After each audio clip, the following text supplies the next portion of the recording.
Today I'm going to use Photoshop to show you how to simply remove blemishes from your photos. Stick around.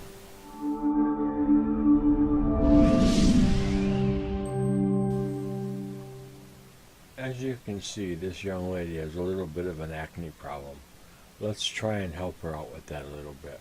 What you're going to want to do is come over here to the toolbar and find the spot healing brush, which is fifth or sixth one down. You might have to actually expand it to see it. And you're going to come up here and adjust your brush size so it's just larger than the blemishes you are working on. So once you've done that, what you want to do is come over here and put the mouse over the blemish, and a simple click will get rid of it. So let's take care of all of these.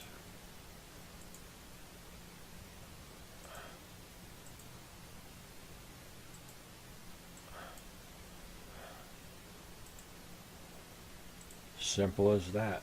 I hope you enjoyed. Thanks for watching.